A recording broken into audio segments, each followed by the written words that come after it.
holding offices ever again. But a different set of rules applied for MPs and MLAs who were in a similar situation.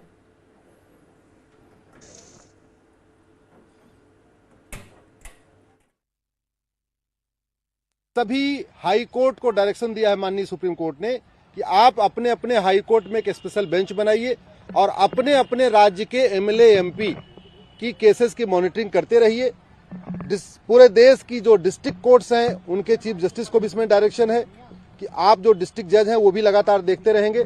MLA MP के case जो गंभीर मामले हैं पहले उनको सुना जाएगा, गंभीर के बाद जो 5 साल तक की सजा वाले हैं वो सुने जाएंगे, बाद उसके बाद जो छोटी सजा के हैं।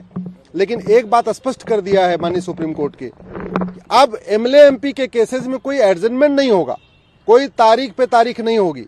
ऐसा नहीं होगा कि उनके डिफेंस काउंसिल आके बार बार तारीख मांगते जाएं और डिस्ट्रिक्ट कोर्ट उनको तारीख पे तारीख देती जाएगी। डिस्ट्रिक्ट कोर्ट्स के लिए मैंडेटरी हो गया है, आपको 1 साल के अंदर फैसला करना ही करना है।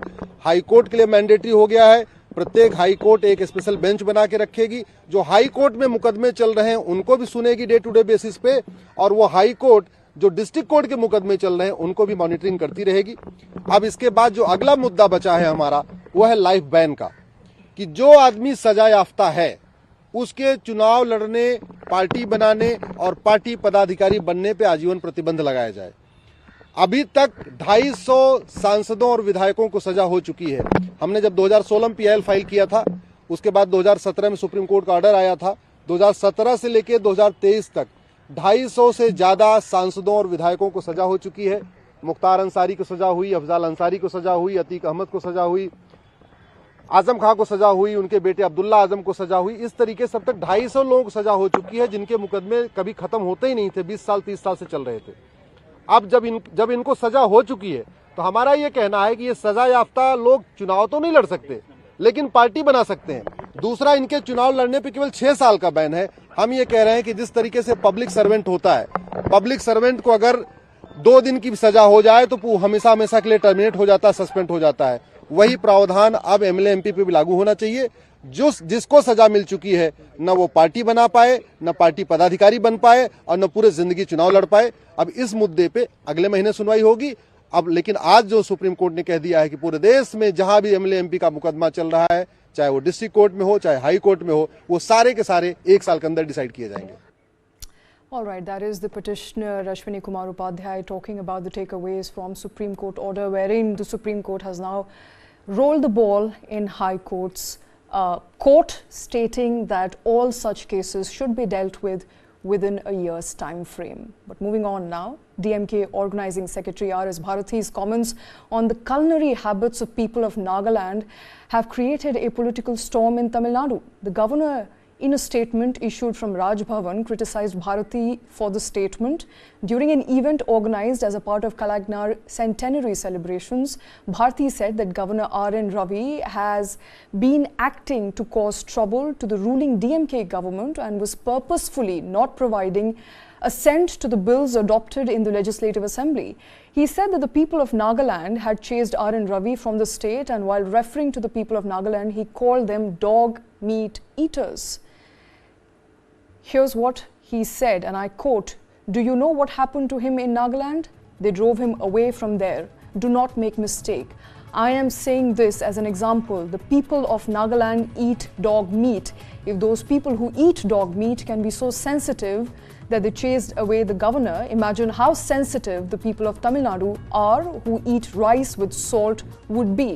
Ravi should not forget that." Tamil Nadu BJP President Annamalai criticized Bharati for the statement. DMK and its office bearers continuously abusing governor, and now their abuse has gone one step further. The whole northeastern brothers and sisters are being abused by a senior party functionary of DMK, Mr. R.S. Bharati, and he has called our brave Naga people. Naga people have a very unique tradition. They are India's pride, they are our country's pride. And for people who don't know much about Nagaland and its culture, the very beautiful culture, I am willing to put 50 tickets to DMK And whoever from DMK is willing to go to Nagaland, see their beautiful culture, Tamil Nadu BJP will sponsor 50 tickets to anybody from DMK. Because you call the brave Naga people as dog eater. That is an insult to the whole of India, insult to the whole of our countrymen. We can't take this any further. You call Naga people as dog eater who don't have any sense of respect. That is what DMK is calling. That is why BJP Tamil Nadu, we are writing a letter to Mr. MK Stalin. Please give 50 names from your party. And all the 50 people will sponsor from Tamil Nadu BJP side. Let them go to Nagaland, see the beautiful culture and come back and make a comment. And you people don't even cross Tamil Nadu, you are within Tamil Nadu, you speak all kinds of nonsense. And without even knowing somebody's very unique culture, you want to question them. You want to call them by very bad names. The Honorable Governor is being continuously abused by DMK because the people of Tamil Nadu know DMK is very corrupt, the government is very corrupt. To sidestep all matters, they are shifting their radar on governor's side. Because they think attacking governor, people will forget the misgovernance of DMK. But sadly, for DMK, people are very clear what DMK is all about. 2024 elections will show that DMK has to be shown the door. R.S. Bharti later clarified, saying that he praised the people of Nagaland and did not belittle them. He added that his speech was being misinterpreted. We have not insulted them. We have, in fact, we have spoken in praise of them. This is being misinterpreted. My full speech has been published in Hindu, in English Hindu and Tamil Dinamalar. They can read it and ascertain. And moving on for now, the Lok Sabha's Ethics Committee is expected to recommend the termination of Trinamool leader Mahua Moitra's parliament membership. The panel will meet to consider and adopt its draft report on cash for query charges levelled by BJP MP Nishikant Dubey against Moitra. The panel is probing Dubey's allegation that Moitra accepted gifts and favours for asking questions in Lok Sabha at the behest of businessman Darshan Hiranandani. The draft report has taken a serious view of the allegation and found that Moitra's acts were objectionable, unethical and criminal. The committee was of the view that Trinamool MP should be punished. The panel's recommendation will be submitted to the Lok Sabha Speaker during the winter session of the Parliament.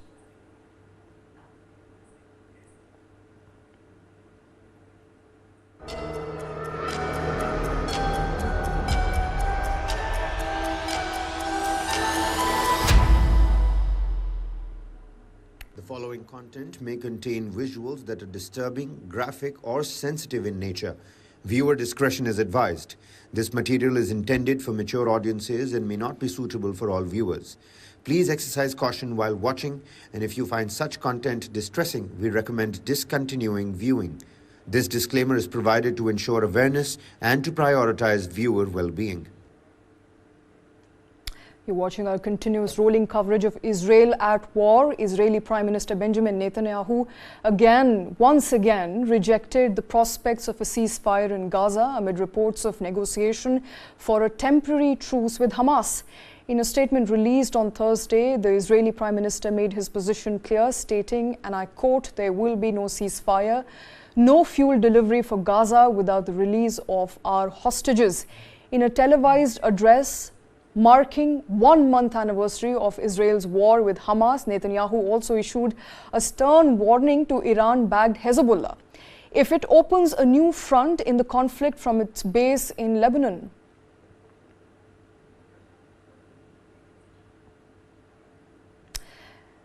And Israeli Prime Minister Benjamin Netanyahu convened the War Management Cabinet in Jerusalem. Among prominent participants in the gathering were M.K. Aryeh Deri, the head of Mossad, and the Shin Bet, the head of Hemlal, Knesset member Gadi Eisenkot, and Minister Benny Gantz. The visual on your screen are coming from the War Cabinet in Tel Aviv.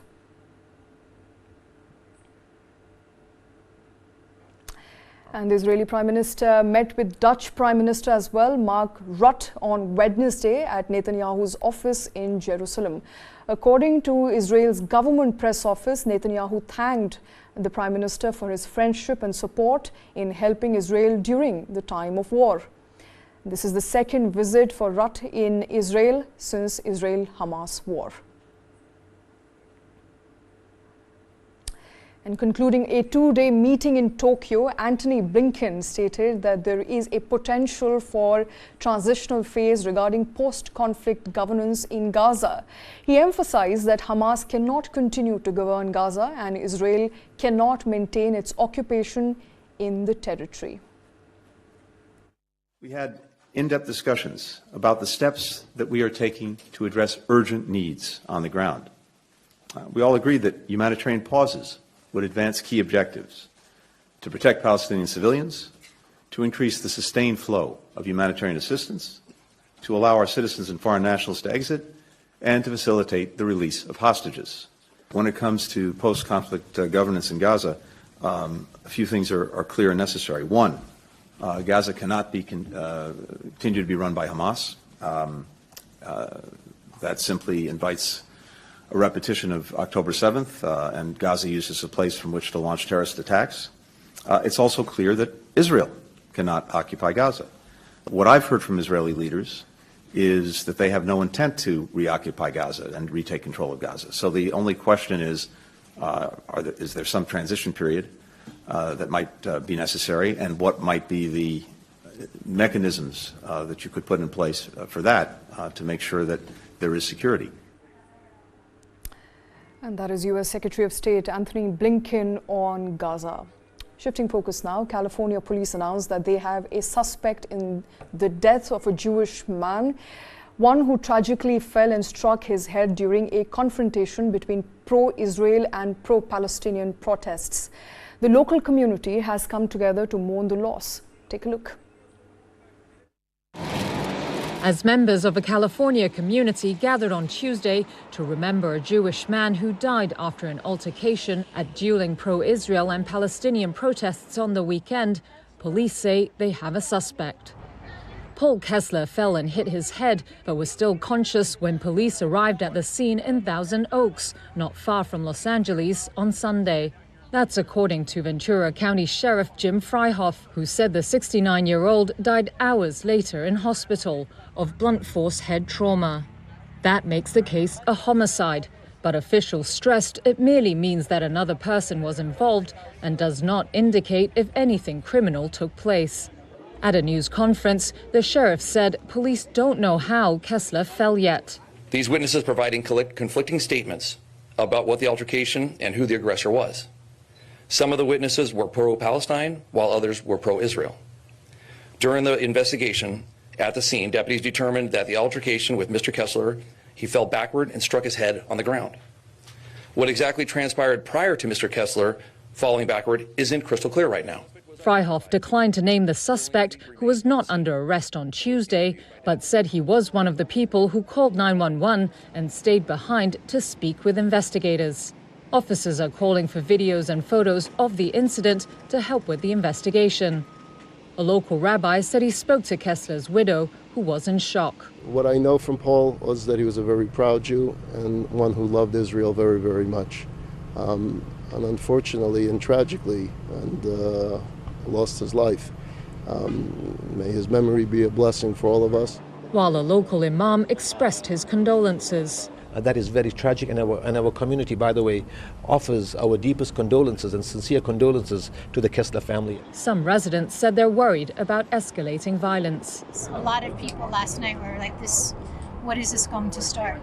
It comes as emotions run high in the United States over the Israel-Hamas war, with officials and civil rights groups warning of increased threats against Jewish, Muslim and Arab communities in the U.S. since early October. The Ventura County Sheriff said since Kessler's death, his deputies have increased patrols around synagogues and mosques. That, of course, is a spillover of the war in Israel. Moving on, families of hostages and victims of October 7 massacre by Hamas terrorists recall their last moments with loved ones who were caught in violence as it unfolded across Israeli towns. Families recall last moments with loved ones after Hamas attack. Listen in.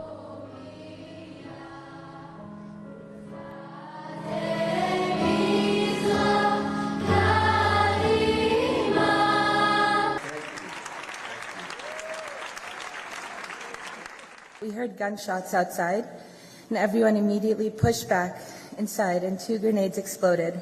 We couldn't breathe. They then walked in and began to fire what sounded like 1,000,000 bullets. One hits my leg. I whisper, "Abba, I'm shot." He didn't reply. I went numb. I knew that he had passed away. 40 entered the Megunit that morning. 7 hours later, only 9 of us made it out. 7 of my family members went to the Nova Peace Festival. Only 3 of us are still breathing today. They murdered everybody. My Abba, Avi Sassi, he loved life and people of all ages and nationalities. Tell us who she is and what happened on October 7th. And she was keep screaming and shouting, and I'm going to die today. And we were comforting her that no way she's going to die today. And the conversation was for 45 minutes. And then slowly, Romy didn't answer to any of our requests. The next thing we heard was somebody speaking in Arabic on the phone. And then the phone went dead. 2 days later, we translated what was said in Arabic, and it was basically, "She's alive, let's take her."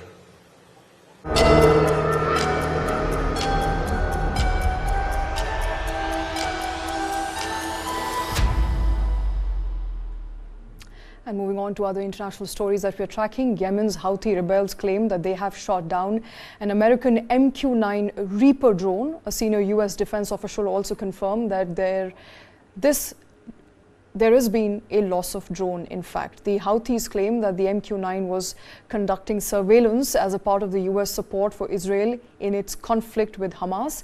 The Houthis, also known as Ansar Allah, a rebel group, seized control of the Yemen's capital, Sana'a, in 2014 and controlled significant parts of the country. The Pentagon confirmed that MQ-9 drones were flown over Gaza to gather intelligence for hostage recovery efforts. The confirmation comes after reports spotting MQ-9 Reapers, usually operated by American Special Forces, circling Gaza. According to reports, at least 6 drones are being used for surveillance, and their flight paths show that they have focused mainly on southern Gaza. And the Sudan crises seem to have taken a turn for worse. Sudanese refugees fleeing to Chad have reported a new surge in ethnically driven killings in Sudan's West Darfur as paramilitary rapid support forces have taken over the main army base in the state capital. Sudan is one of the poorest countries in the world and was already in crisis before the Darfur fighting began in April of 2023. The clashes took place between SAF and RSF in Sudan. The war in Sudan has caused a major humanitarian crisis and has displaced more than 6 million people and killed over 9,000 people as per various reports.